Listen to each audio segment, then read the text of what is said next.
Okay. Now I need to do a share screen if I can. See how well we do this. The host has disabled my participant screening sharing. No, I've just enabled it now. So. All right, thank you. So now I have to go. Do I just find it? And is that, have you got it? No, you haven't got it. Otherwise you'd be talking back to me. So what do I have to do now to share this? Oh, I have to make my own decision to share this. Okay, I'm now sharing. I now go back to the meeting. Where have you all gone? Have you got that? Yeah, yes. We've got it. Yeah. Good. Okay. It really is quite bewildering. I cannot work out any logic to the way this works at all. Anyway, let's press on. Good evening, saints. It's good to see you all and have this fellowship. We are ahead of ourselves tonight. We started off with a diversion. I don't normally get to the diversion till about 5 minutes into the study. Okay.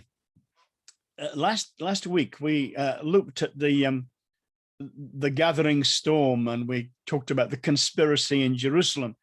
And I'm going to send you this as well. This is a kind of a timeline from from the ESV, which again will put things into a kind of a context for you. Don't worry about it now, but it's just another help to get the context. So let's have a look at this is just to remind us of where we were last week, and the atmosphere concerning the ways that the people of the day, particularly the Jews, of course, and the people with a strong Jewish background, perceived what was happening and what was being said. So you've got this in Acts chapter 6. And if you look at Acts chapter 6, you'll find that, maybe 6 or 7 times in what they call Stephen's defense, he makes reference to Moses.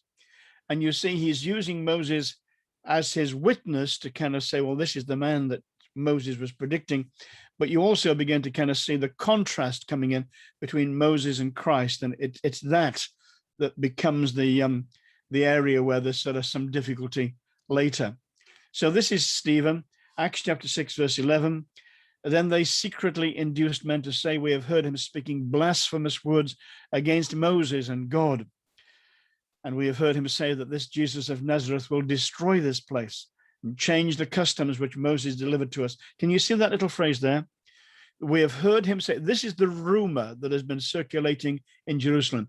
We've heard Stephen and those who are with him say that this Jesus of Nazareth will destroy this place and change the customs which Moses delivered to us. And they regarded themselves as Moses' disciples. This comes out in that kind of story of the man who was born blind, who says, the leaders say to him, we are Moses' disciples, you are his disciples.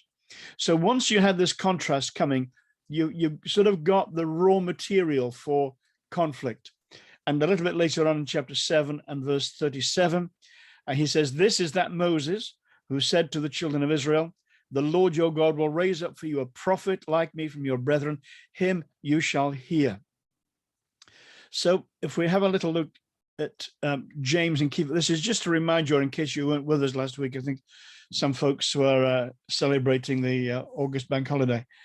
Here's Galatians chapter 2 and verse 2 to 5. And Paul writes, he's talking about going up to Jerusalem. This is his. This is the visit that we were calling the famine relief visit.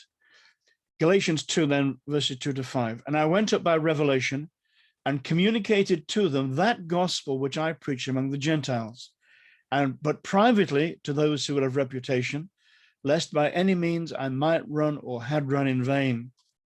Yet not even Titus, who was with me, being a Greek, was compelled to be circumcised. And this, so you can kind of begin to feel there's a tension here. Obviously, pressure was put on Titus, but he wasn't instructed to be circumcised by the brothers in Jerusalem who had authority, but pressure was coming from somewhere on him. And this occurs because of false brethren. This is where the pressure was coming from, secretly brought in, who came in by stealth to spy out our liberty, which we have in Christ, that they might bring us into bondage. They wanted to bring them back under control. People love control. I don't often quote the Lord of the Rings. But in the introduction to that, there's an interesting phrase that that Tolkien uses, and he talks about these different rings and the different powers that they have, and he talks about the seven, I think, rings that were given to the sons of men, and he says, "Who above all things love power." And I often think it is such an insight, really. I think it's a poet's insight into often the nature. We love to control things. I was walking just behind our house with a couple of visitors we had with us on Sunday, and we were walking along and we were sort of trying to identify the trees. And I was thinking, this passion that human beings have to put labels on things is really quite interesting. And I think what underlies it is almost the idea that if we can get the right name, we'll be able to control it, or we'll be able to see how it fits in with other things. It's all part of the control. And of course, it was given, I know what you're going to say, it was given to Adam to give names to the animals. Yes, it was. And he named them. But I don't think he branded them and created their character by the name. I think he described them as he saw the nature of the names. But anyway, that's another thing. So this is James and Peter and John, and it goes on to say, not even Titus, who was with me, being a Greek, was compelled to be circumcised, and this occurred because of false brethren secretly brought in, who came in by stealth to spy out our liberty which we have in Christ Jesus, that they might bring us into bondage, to whom we did not yield submission even for an hour, that the truth of the gospel might continue with you. This passion for the gospel that Paul has is this sense of he's been entrusted. This is one of the words that he uses, isn't it, elsewhere in the New Testament, that we've been entrusted with the gospel.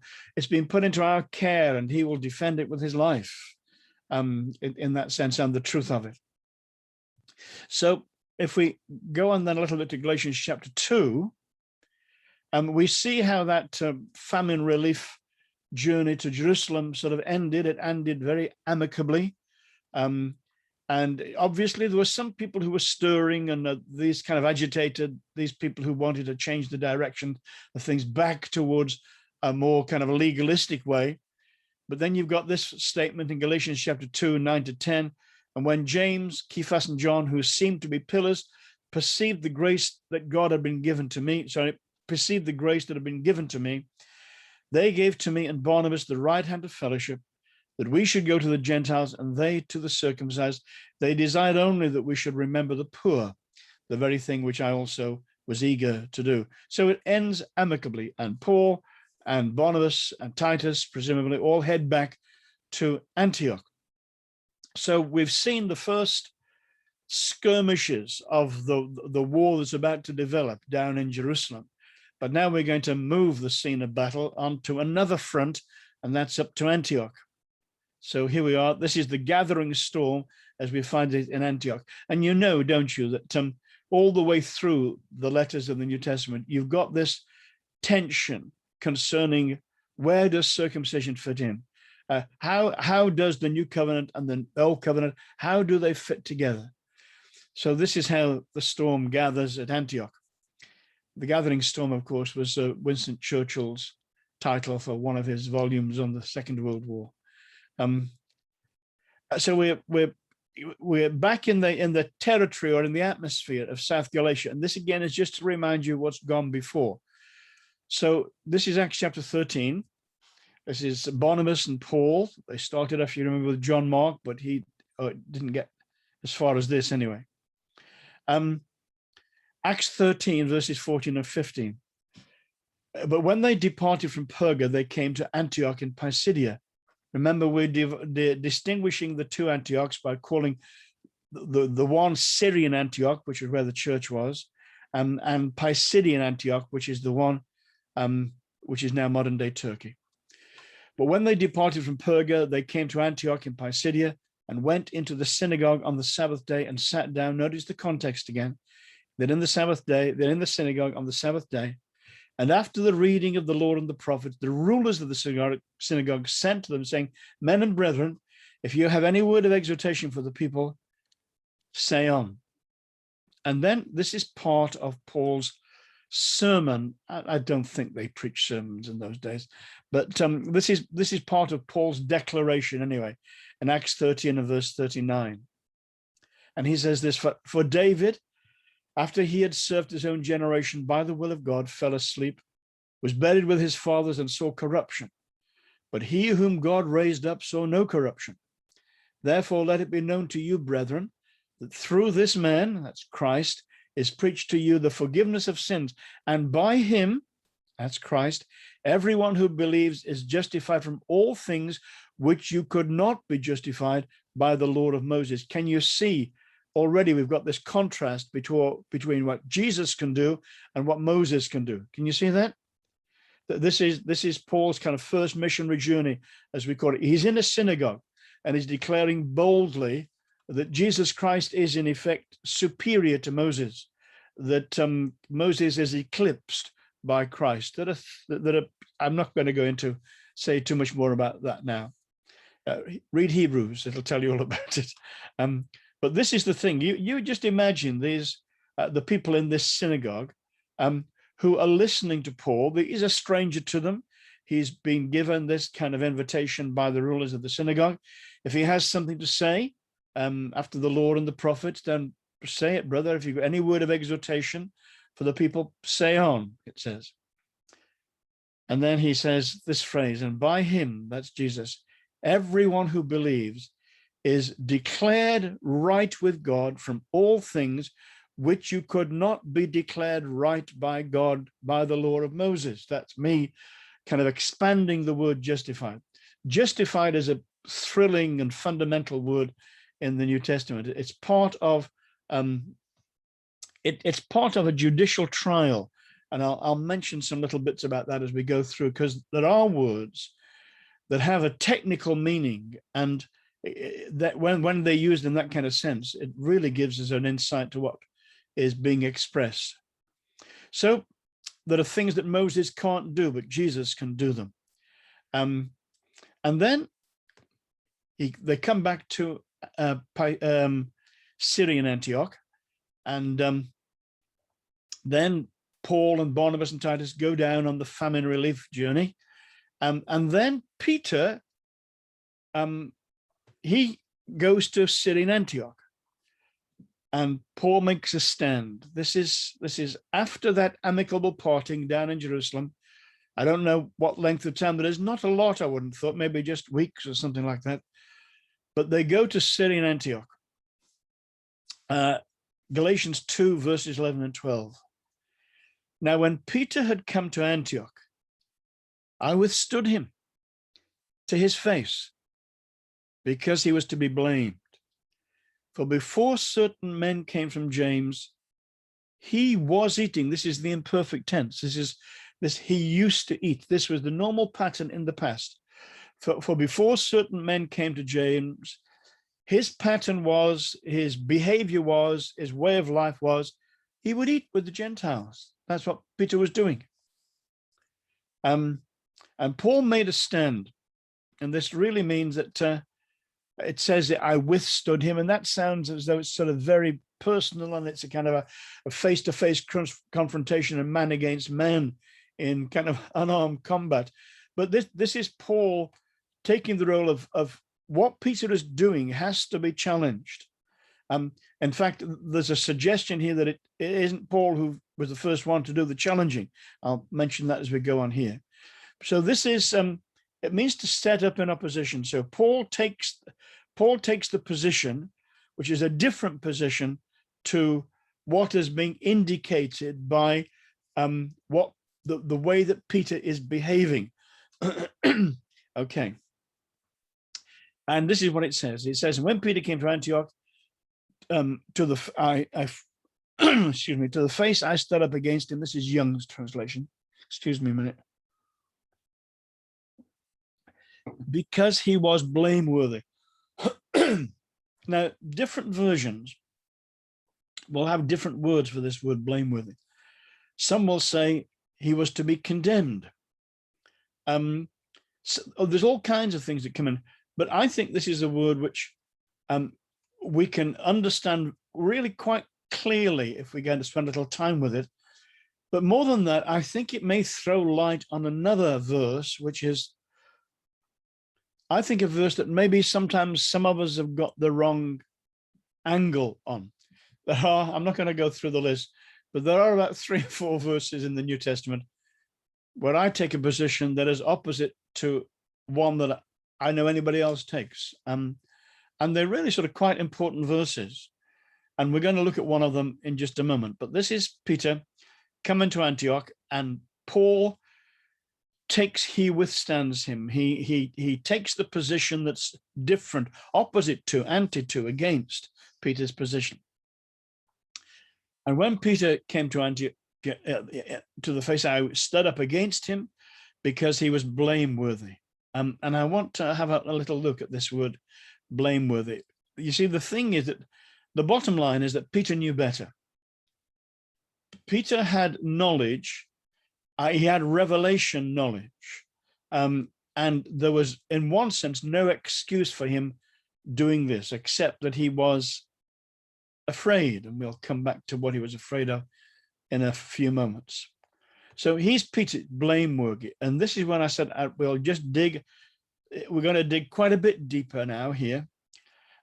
This is Vine's expository dictionary, still, in my view, the best expository dictionary. And this word, blameworthy, is only used 3 times in the Bible, only used 3 times in the New Testament. It's used here of blameworthy, and it's used also of in a well-known verse that we'll come to in just a moment or two. It means to know something against. Kata is a prefix in Greek, and technically it means downwards, but when you use it as a prefix in front of something else, it tends to mean thoroughly. For example, pino is to drink. Katapino is to swallow. Can you see how the difference between those two? In other words, it's to drink thoroughly, to not just kind of for a gargle or to swish it around in your mouth, but you take it right down to yourself. So this idea of kata in front of something often has the sense of intensity, absolutely, right down to the bottom. Here's another example for you that just comes to mind now. Jesus famously in Matthew promised rest. Come unto me, all you that are weary and heavy laden, I will give you rest. And of course, when you go to Hebrews, you find that the writer to the Hebrews emphasizes very strongly that Joshua, the original Jesus, if you like, was not able to give them rest. And you say, but doesn't the Bible say he did give them rest? Well, it does, but it uses a different word. You see, the word rest that Jesus used in Matthew, and the word rest as it would have come from things like Joshua, really is pausis, and that you can hear the word pause in that. It's a pause. It's a respite. It's the kind of rest that someone would have if you're carrying a heavy load on your shoulders, and you take a pause and you lean it on the wall or something like that, with the intention of taking up it and moving on again. So Joshua could only give them a temporary rest. And in a sense, during the days of his time upon the earth, Jesus could only give them a temporary rest, because the full work had not yet been accomplished. And the word that's used, translated rest in Hebrews, is not pausis, it's katapausis. And katapausis means a sitting down because it's all finished rest. I remember there was a lady at Exeter, forgotten what was her name, Zoe or something like that, and she was from Athens, I think, in Greece. And I can remember talking to her one day, and I said, explain to me the difference in modern Greek between pausis and katapausis. And she said, I can't think. She said, I know they put katapausis on tombstones. And I said, that's perfect. That isn't a sitting down rest. That's a permanent rest. So kata intensifies things. So here we go. Let's see what this means. So this really means, it's a word kata gnosko. Gnosko is to know by experience, usually, a personal kind of knowing of it. And kata would mean to know this personally, if you like, thoroughly yourself. And he's talking about here that Peter knew something. Peter knew something by conviction in his heart. I won't use the word self-condemned because that opens up another kind of can of worms. And I'll say something more about that in a minute. But it's this sense that Peter had thorough knowledge right down to the basis. He knew that this behavior was wrong, but he did it because of fear. And we shall see that just in a moment or two. There are words in our Bible which in the old King James Version were, I would say, mistranslated. And often what happens is people come into the New Testament, even with a new version, they tend to have the language and the rhythms of the old King James versions kind of going on in their minds. I remember when I did my kind of Greek training, and we had to be able to translate any part of John's Gospel from the Greek into English. And of course, it wasn't hard work because a good few of us knew pretty much of John's Gospel off by heart. But then if you know something off by heart, it's very difficult to translate it because your mind just goes into the old furrows. And it's difficult. And once you've got certain words that have been given a meaning or a word of equivalence in the King James Version, you have this problem that you're stuck with, like the word church. We're almost kind of stuck with it. That we have to say really mean by church is that, anyway, here's a little list of words. These are all words that have to do with the Roman legal system. There are three words in the Bible: judge, that's krino; condemn, that's katakrino. There you can see the kata prefix again, which really means to condemn. So that's to judge. That's the process of making the assessment. And then you have the katakrino, which is condemning or to pass a guilty judgment. But this one is katagonosko. This is also used in legal terms, but it's used often in the sense of evidence or something that is known and is a part of it. So look at this here. This is Luke chapter 6. Now, judge not, and you shall not be judged. Condemn not, and you shall not be condemned. There is, and they've spotted it here in this particular version, there is a difference between krino and katakrino. And actually, in the King James Version, in this verse, there's a difference between krino and katakrino. But in fact, in the King James Version, it's almost random. When they get judge, they might just as well write, they'll put condemn, and when it's judge, they'll put condemn. So it's all kind of muddled up together. So you get something like this well-known passage here. This is the New King James Version. For God did not send his Son into the world to condemn the world, see that word, but that the world through him might be saved. He who believes in him is not condemned, there's that word again, but he who does not believe is condemned already, because he has not believed in the name of the Son of God. And this is the condemnation. So you can see all the way through these three verses, you've got this idea of condemnation. Now, the condemnation is the sentence. This is the end of the judicial process, not the middle of it. But this is what how Young translates it, and watch what happens, and see if you can kind of see why this is different. For God did not send his Son into the world that he may judge the world, but that the world might be saved through him. He who is a believing one in him is not judged, but he who is not believing has been judged already, because he has not believed in the name of the only begotten Son of God. This is the judgment, that the light has come into the world, and men love the darkness rather than the light, for their words were evil. Now the King James has gone into the furrows, has gone into the ruts of the old King James Version, the New King James Version. But here, Young's has actually broken free from the ruts, and he's making a point that there is a difference between judgment and condemnation. And this is why it's important here. This is the Roman process of law. It begins with an accusation. Someone makes an accusation in person. They have to be there to make the accusation in person. And you'll see this played out in the story of Jesus to a certain extent, although Pilate broke all the Roman laws. But you'll certainly see it played out in the different trials of Paul, where you'll see he's going through this process, and you'll see at times the Jews want to do this and this, and the Roman authorities say, well, not until his accusers are here in person, because that's the Roman way. So you have to have an accusation, and you have to have an accusation about a specific thing, not, oh, he's causing trouble. You have to consider why he's causing trouble. The accusation, of course, that they brought against Paul was that he was undermining Rome. He was preaching another king, as they said when he was at Thessalonica.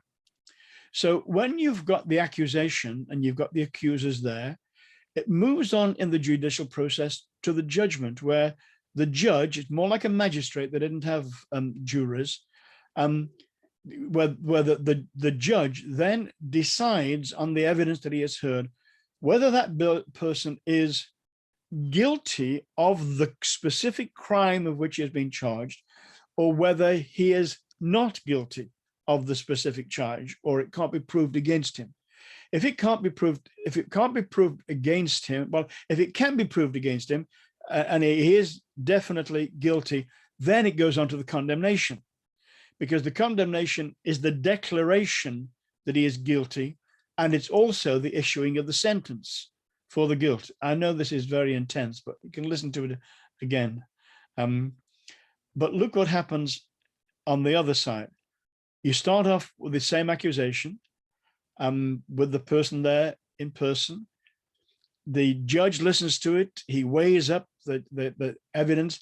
If he decides that this evidence doesn't carry and that this case can't be proven, he declares that person to be right with him concerning the accusations that have been made against him, or justified.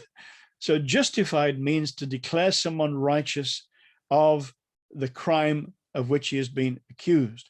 And then notice, obviously, if he is found not guilty, if he is declared right with the court, then there is literally no condemnation, because this process ends after this point. He walks, when he's been justified, he walks from the court a free man. There is literally no condemnation to those who are in Christ Jesus. And it's this wonderful picture of the Roman law. So here's our Greek word, kategonoskos, used only 3 times in the New Testament. And it's used here in this verse. And this is the verse that I teased you by saying there are certain verses that I interpret differently to almost everybody I know. And this is this one here in 1 John chapter 3, verses 20 to 21. And he says, this is what the New King James Version says, trundling along in the ruts of the old King James Version. If our heart condemns us, God is greater than our heart and knows all things. Beloved, if our heart does not condemn us, then have we confidence toward God. And there is an interpretation that I have heard very, very frequently among the fellowships, that what this is saying is that our heart cannot be trusted, and that this condemnation, you see, they're using this word condemn in a way that the Bible never uses it. Because for the Bible, condemnation is the passing of the sentence and the carrying out of the sentence. It never uses the word condemn to mean make somebody feel bad. It's a legal term, and in the court of law, the judge doesn't care how you feel. He's just trying to assess facts. So if you're condemned, I'll give you an illustration. If they passed a law that said you can't preach on the street, I would go and break it. I would break the law, and I would, no doubt, if there was a trial, I would stand condemned in the trial, and then there would be the declaration that I was guilty, and then there would be the sentence, whatever that was. But that wouldn't be any sin at all. It wouldn't be any sin at all, because that's the way it is. So the word condemn, when you read it in the Bible, doesn't mean, it doesn't make you feel bad. We do this all the time, and it distresses me. It distresses me profoundly, because I think we're missing a really vital biblical truth. And you'll say to people, don't feel guilty about it. Guilty isn't a feeling, not in the Bible. If you want to express the feeling of really feeling bad about something in the Bible, it uses the word feeling ashamed or being ashamed. Guilty never means feeling ashamed. And condemning never means bringing an accusation against yourself. It's the wrong end of that process of the judicial process. Are you following this, or am I left you completely baffled? Well, there's another interpretation, and I held this interpretation long before I saw Adam Clarke. Adam Clarke was a commentator. He did an amazing commentary on the whole Bible in the same era as Wesley, of whom he was a great friend. And this is what he says. Verse 20, he says, if our heart condemn us, he says this, if we be conscious that our love is feigned, in other words, if our heart knows something about it, if our heart, this is this word up here where we lost it. It's here. It is this. It's this word. It's katagonosko word. If our heart knows something about it, if our heart knows, gnosko, kata, thoroughly, if our heart really knows something about something, go back to Adam Clarke, if our heart knows something about something, he's using the word condemn, but in the wrong way. If we be conscious that our love is feigned, we shall feel inwardly condemned. No, we won't, but the point he's making is one I want to make in a minute. In professing to have what we have not, and if our heart condemn us, God is greater than our heart. For, this is the key thing here, for he knows every hypocritical winding and turning of the heart. He searches the heart, tries the heart, sees all the deceitfulness and desperately wickedness of the heart, which we cannot see. And if we could see, we would not comprehend. And as he is the just God, he will condemn us more strictly and more extensively than we can be condemned by our conscience. Now, can you see what this interpretation is doing here? This one is really saying, well, your heart can't be trusted. But in the new covenant, the heart isn't a hostile. The heart is a new heart. He's written his law in our heart. So if our heart knows something, maybe nobody else knows it. Maybe we didn't know it when it first happened, but as time goes on, God gives us grace and we begin to see that something was wrong and we need to put it right. We need to put it right, because this verse is not saying that if you feel badly about something, God knows everything and he's better than you, so you can ignore the testimony of your heart. I don't think that's saying that at all.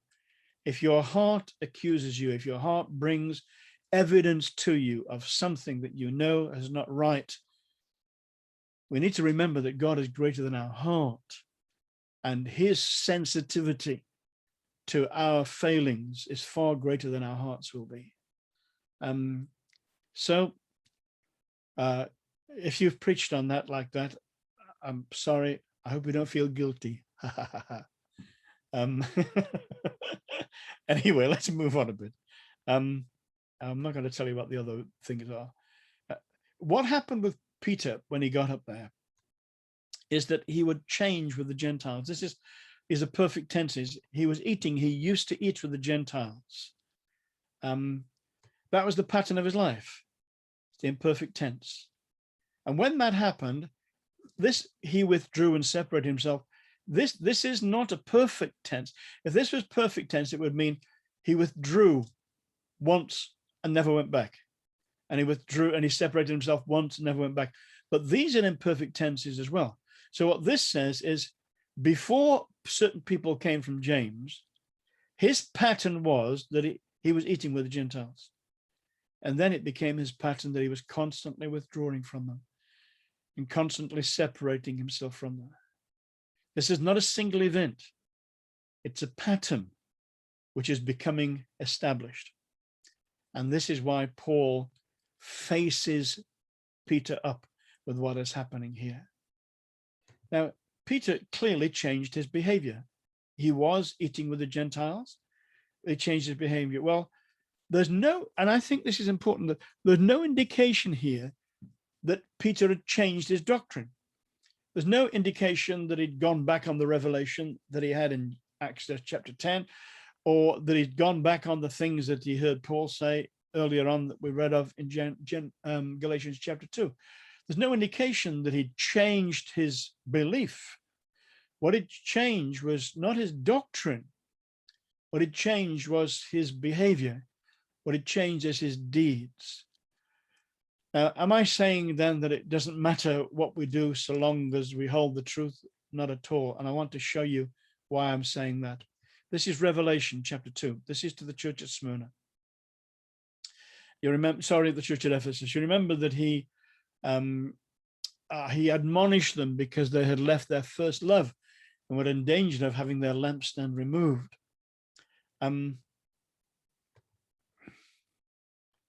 Yeah, wrong teaching will result in wrong behavior, but wrong behavior can also lead to wrong teaching. And here we go, Revelation 2. But this you have, that you hate the deeds of the Nicolaitans. I'm not going to go into the speculation as to what that was. It's just they had adopted the behavior, the way of living, the deeds, the doings, the works. It is really, this is the word for works. You hate the works of the Nicolaitans, which I also hate. And then in Revelation 2 and verse 15, he's the next church, and he says to them, thus you have those who hold the doctrine of the Nicolaitans, which things I hate. Can you see here you've got deeds, and here you've got doctrine? Now this is dangerous. The deeds, if you do things that are wrong and you get used to doing them, it will have the effect of deadening your conscience, maybe to the truth. But one thing that's worse than doing something is wrong is actually holding the doctrine of something was wrong.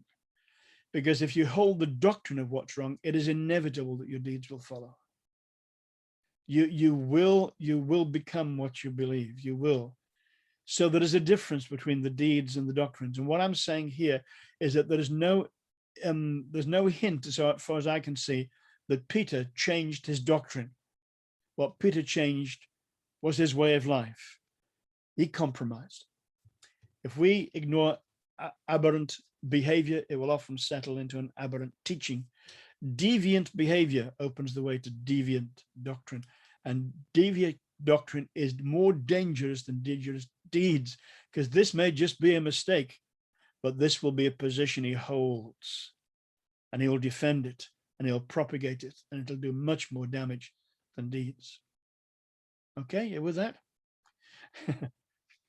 And I want to share this too. For leaders, and in fact, not just for people who've got a label of the leader, but for people who have any kind of responsibility. I kind of visit from time to time a church in Watford, and they had a brother there, a good brother, and he was a lecturer in management and different things at Oxford. And I was talking to him one day about leadership in churches, and he said, well, really, leadership is influence. He said, if you have influence and people follow your influence, you are a leader. You may not have a label, but you are a leader. And that actually revolutionized the way I thought about lots of things about leadership. I'm not too keen on the word, the name, the brand, the label. But if God has given you a place in people's heart, if he has given you influence in any way in someone's life, you need to treat that stewardship, brothers and sisters, with great care and due diligence, because the way you live, which is coming from the things you believe, will affect the way that other people live their lives too. Influence brings responsibility. You can see here Paul was aware of the danger of influence. But from those who seem to be something, whatever they were, it makes no difference to me. God shows personal favoritism to no man. For those who seemed to be something added nothing to me. But influence does bring responsibility, and you'll see it here. Barnabas was carried away. This is soon apago. This word apago means to lead. It is the word that the Bible word leader comes from, and soon is together. So it's to lead something together, to influence somebody, to lead somebody away, to accommodate oneself to a thing, as it says here. Barnabas was led away. Barnabas was taken by the influence of these people, no doubt people that he respected, loved, didn't want to offend. And he joined this wayward movement as a result of Peter. It was Peter's influence, ultimately, that would have had this effect on Barnabas. So why did Peter do this? When Peter had come to Antioch, I withstood him to his face because he was to be blamed. Before certain men came to James, he would eat with the Gentiles, but when they came, he withdrew and separated himself, fearing those who were of the circumcision.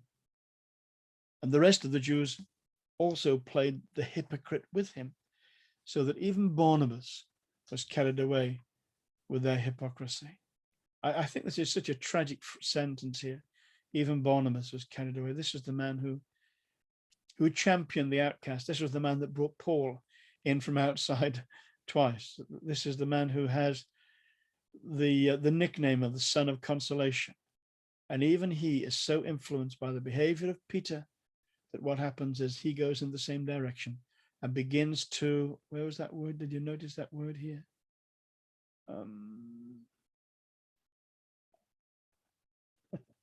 How far away was it? This far back?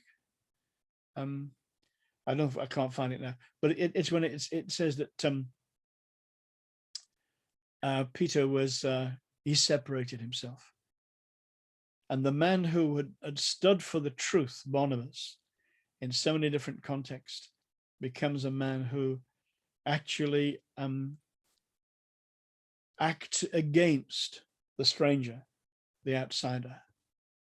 Now, why did Peter come to Antioch? And why did these other people come to Antioch, these certain men who came from James? What does that mean? Well, there's no indication that they came by James's decision or consent. They may just have been what we call loose cannons. You do get this in church life. I've been in more than one meeting where a complete stranger from outside has come in and said, God told me to say this to you here in this church. And he's usually gently escorted to the door. There are people who are loose cannons, and you have to earn the right to speak into people's lives, particularly when it has to do with rebuke or admonishment.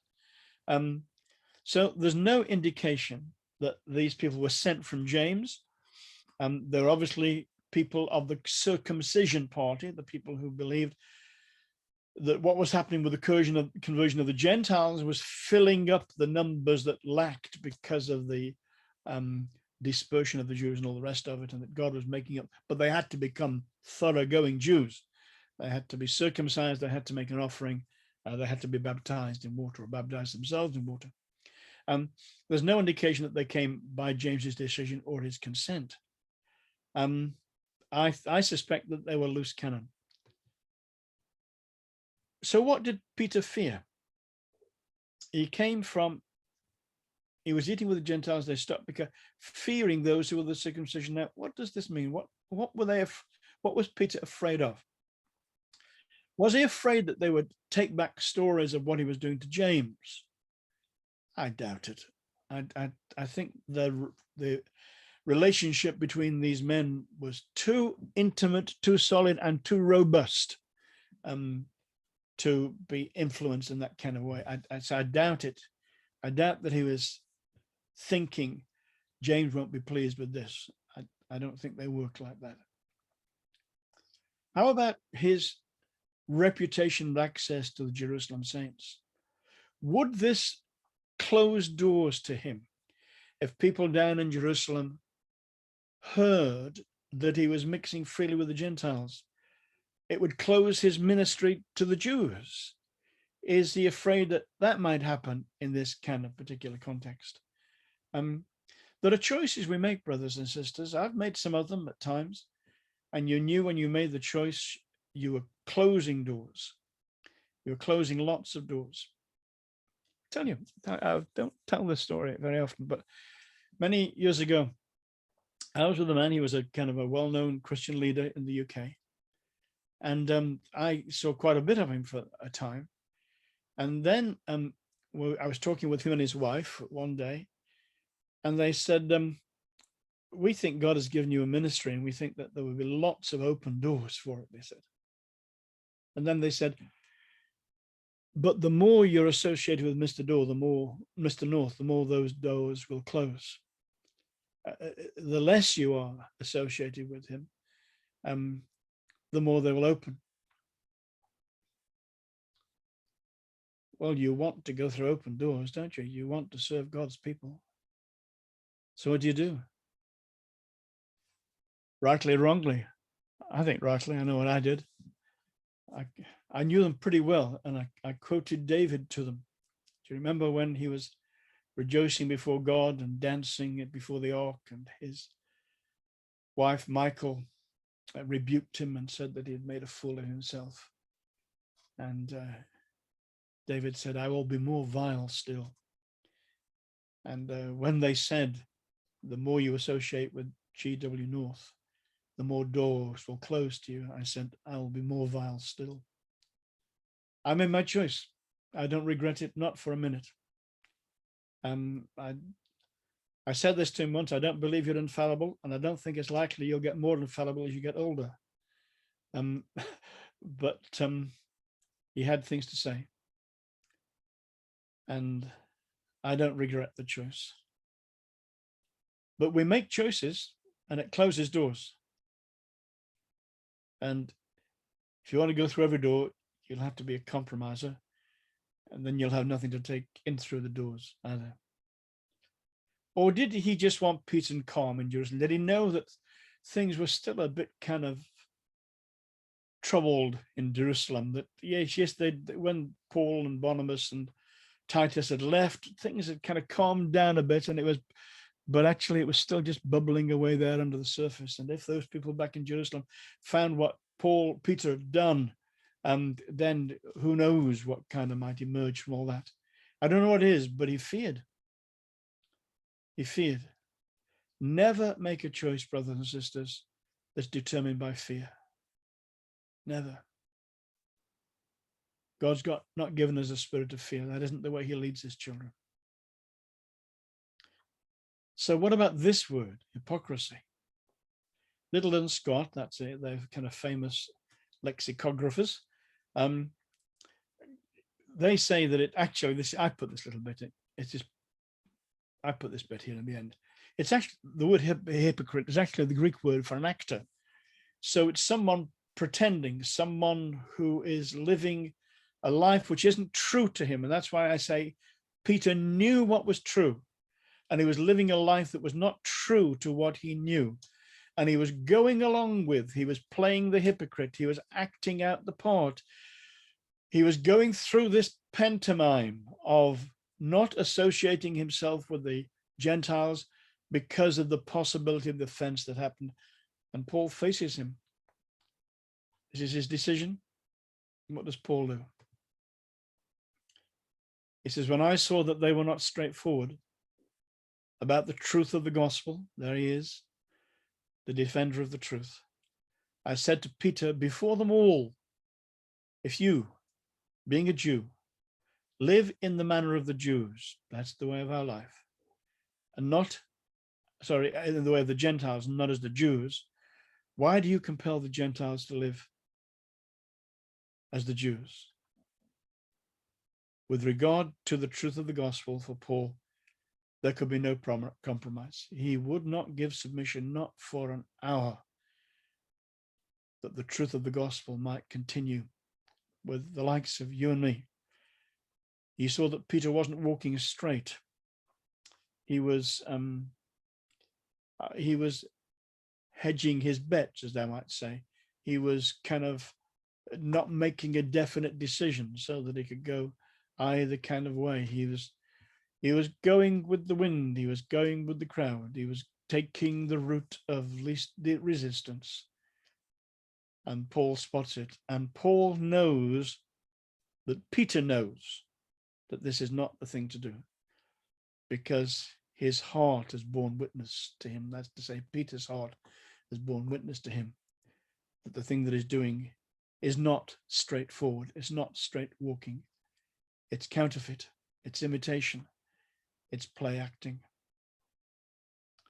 So, says Paul, I said to Peter before them all, ... We'll come back to that next week and examine what it is that Paul says to Peter. So our time is up.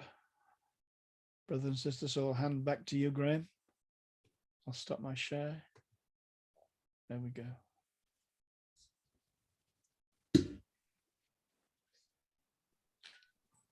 Okay, any questions? Time is nearly